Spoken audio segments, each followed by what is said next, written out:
குறைந்த விலை நிறைந்த தரம் தங்கள் தேவைகள் அனைத்தும் ஒரே இடத்தில் Jayachandran. GT Holidays, South India's #1 travel brand. You know you are special when you're with GT Holidays. பழைய நகையை கொடுத்து வைட் 11 மந்த்ஸ்ல அதே அடைக்கு புது நகையை எடுத்துக்கோங்க. எக்ஸ்ட்ராவா ₹1 தர வேண்டாம். Magic old gold exchange.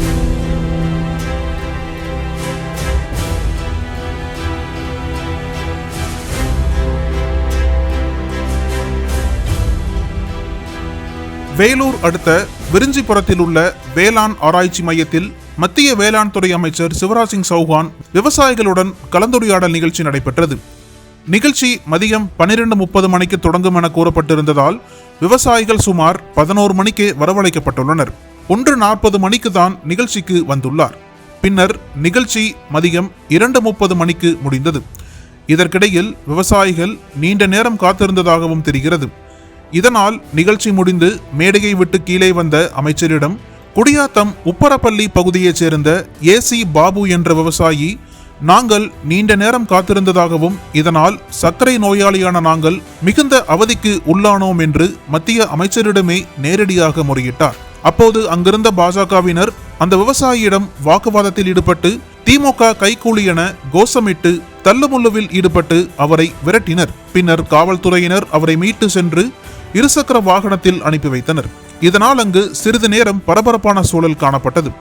இது குறித்து விரிஞ்சிபுரம் வேளாண் ஆராய்ச்சி மைய அதிகாரிகளிடம் கேட்டபோது, வந்திருந்த விவசாயிகளுக்கு 600 உணவுகளை தயார் செய்திருந்தோம். அமைச்சர் வருவதற்கு சற்று காலதாமதமாகிவிட்டது. அதற்கு இடையில் விவசாயிகளுக்கு சுண்டல், டீ, காஃபி உள்ளிட்டவற்றை வழங்கினோம். பிறகு அமைச்சர் நிகழ்ச்சி முடிந்து சென்ற பிறகு மதியம் 2:30 மணி அளவில் அனைத்து விவசாயிகளுக்கும் உணவு வழங்கினோம் என கூறினர்.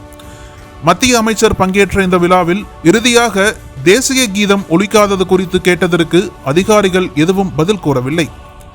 முன்னதாக விழாவில் அமைச்சரின் கையால் 4 விவசாயிகளுக்கு நலத்திட்ட உதவி வழங்க ஏற்பாடு செய்திருந்தனர். அதற்காக விவசாயிகளை அமர வைத்திருந்தனர். ஆனால் அமைச்சர் காலதாமதமாக வந்ததாலும் இறுதியில் அமைச்சர் விமானத்திற்கு செல்ல நேரமாகிவிட்டது என்பதாலும் விவசாயிகளுக்கு நலத்திட்ட உதவிகள் வழங்கப்படவில்லை.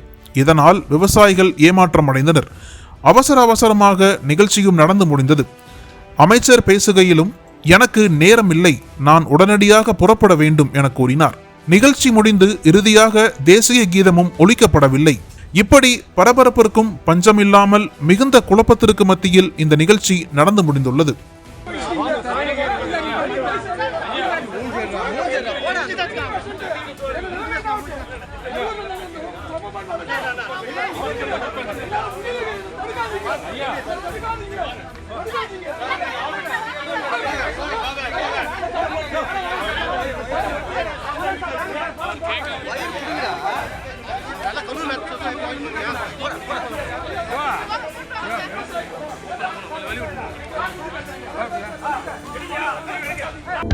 அனல் பறக்கும் செய்திகளை அப்டேட் செய்து கொள்ள நக்கீரன் களத்தை இப்பவே சப்ஸ்கிரைப் பண்ணுங்க.